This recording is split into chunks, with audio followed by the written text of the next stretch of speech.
Look at me, Beauregard.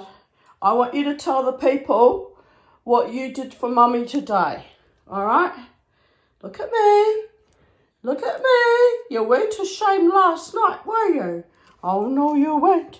You weren't ashamed last night. So mark well the face of the trickster spirit, evil one. Yes, I've gone through the 5 stages of grief. Don't you dare lick that thing one more time. You're going to get your cone on. And not in a good way. Not the good kind of cone. You little monster. So what happened? I have to debrief because I've processed the horror and the comedy of today. But this teddy bear, this creature here, inanimate object, and this organic sentient being that was feeling the zoats with springtime cost me today at the vet a nervous breakdown and $112.75. Didn't you, Beauregard? Yes, you did. So the breakdown of what happened was last night, Beauregard decides to make sweet love to Teddy. It's happened before, wasn't overly concerned by that. But anyway, after a while, I saw the most revolting looking thing I have ever seen, which was his fully extended true penis. It looked like it had a disease because it was just like really tight skin scraped over some alien looking creature. Now I have to admit, I am not an expert in dog willy.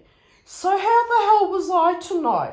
And there was no one to ask around here because I'm all alone and unprotected by the male gender of the human species.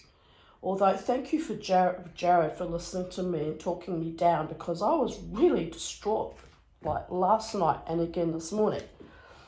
So anyway, I see this alien looking thing, right? And to be fair, Beauregard hadn't been looking too well yesterday. He'd been a bit off colour. He'd been a bit withdrawn and quiet. Even my cleaning lady, Rati, commented that he wasn't his usual self. So I see this unsheathed piece of canine aficionados wizardry, and I think, my God, it's a diseased creature. Anywho, he couldn't get it to go back in because normally, these things flop out and they flop back in, male genitalia. So anyway, so I go hysterical. I literally fell down on the floor, on the carpet here, start praying, thinking, oh dear God, do I have to rush him to a vet? So I look on Google and it says can be a potentially very serious thing. But I'm thinking, well, it might not be that bad because after I went hysterical crying, worrying about how I was going to afford all these extra vet bills, his little schlong tucked itself very politely back into its usual position, and I figured he was kind of okay. So we go to bed, and he sleeps beside me in the bed, and he seemed perfectly okay, and there was no weird discharges, and there was no blood on the bed, and that worried me because I had a white, freshly made bed with white duvet cover. I thought, here we go. If he's got something horrible wrong with his penis, it's going to ruin all my bedding. But I thought, well, he's my dog and I love him. We'll just wear it. We have a washing machine. So life will go on, right? So what does this little monster do this morning? He wakes up and he starts licking the genital region. And so I fly into panic. I think, oh my God, it's obviously something still wrong. It's still sore. Blah, blah, blah, what am I going to do? So I ring the Manly vet, and they're a very lovely vet. They've been very kind to me the last 2 times I've brought them there. And it's very sweet and kind of amusing because the vet is French. And the last time I took him there for his anal glands problem, the vet said, oh, Beauregard. And I actually corrected him in English and said, yes, Beauregard, before I realised the vet was actually French and was pronouncing Beauregard the correct French way. You little foreign little swine, Beauregard. Anyway, Beauregard's not just French, aren't you? Beauregard's he's also a little Shih Tzu and a little bit Maltese and a little bit Jack Russell, and he's got a little bit of a masculinity issue, and apparently it's completely normal, right? But I didn't know this morning, so I fly into hysterics. So we jump in the car, throw him in the car, and I'm thinking, oh dear God, oh dear God, oh dear God. So I'm driving in the car, praying the whole way, because I really can't really afford any extra expenses right now, because I just got a new phone and I haven't been well and I've run out of money, and like my friends are buying me food and helping me out, and it's getting ridiculous how close to the edge I am. And then he decides to throw this little spanner in the works. Spaniel in the works, terrorist campaign in the works. So anyway, I'm driving to Manly, praying the whole way, trying not to have accidents because people on the road drive terribly now. I'm sure it's the zombie apocalypse. Anyway, I'm driving there, and I'm like, dear God, oh dear God, please let my doggy be fine. I was convinced they were going to tell me he was dying or something, because they said you better come immediately, it's a medical emergency. Anyway, when I got there, it took them a while to take him in.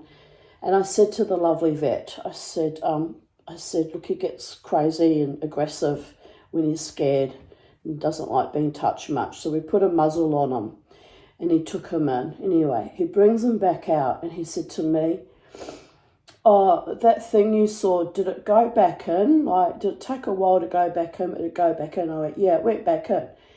He said, it's a little bit embarrassing to tell you this. He said, but what you have actually seen, and I understand that it gave you quite a fright, quite a shock, because you probably haven't seen it before, was a normal dog's penis in its excited state.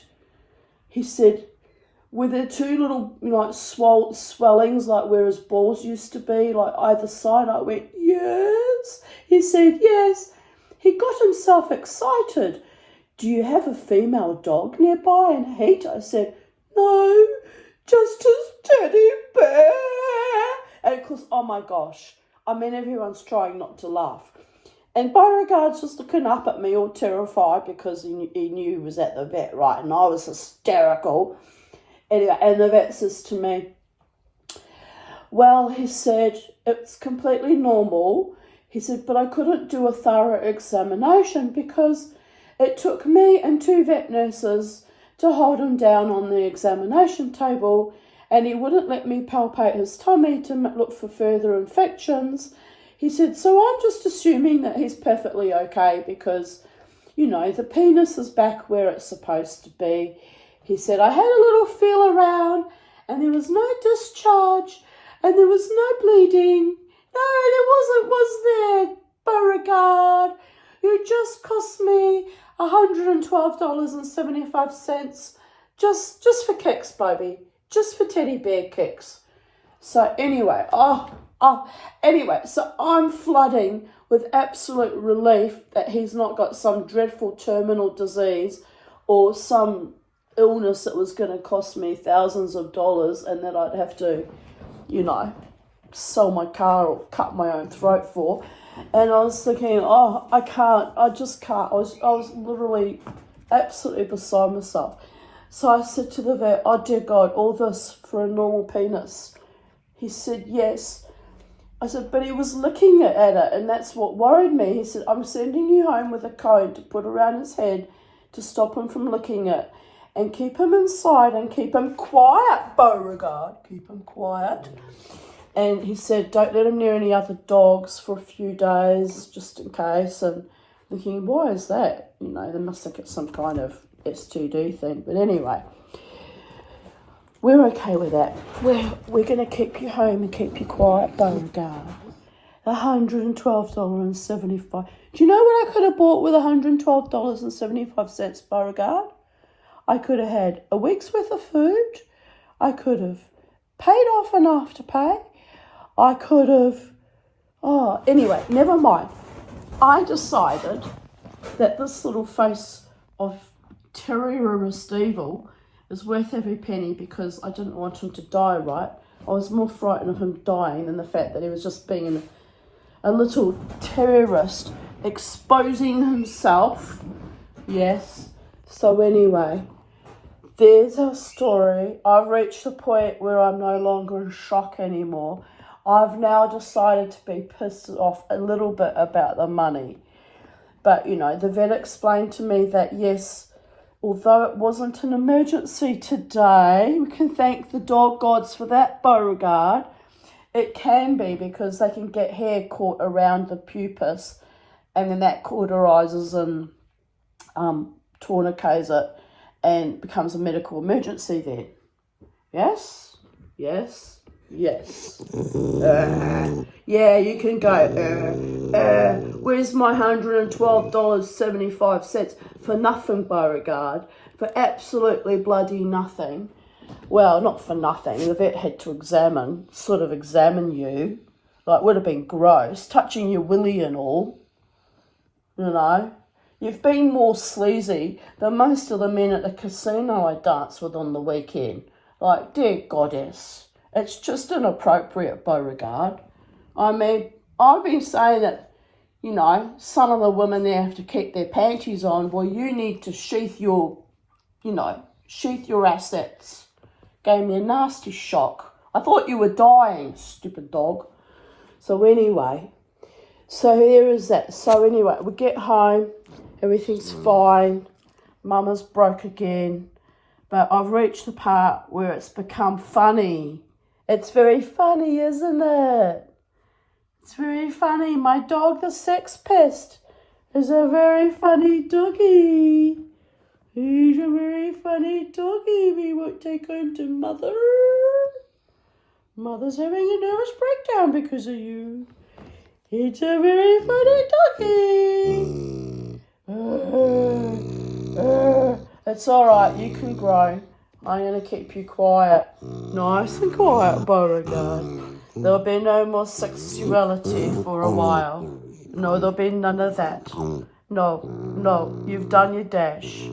If I had to pay $112.75 for every male that flashes penis at me, oh, I'd be dead years ago, darling.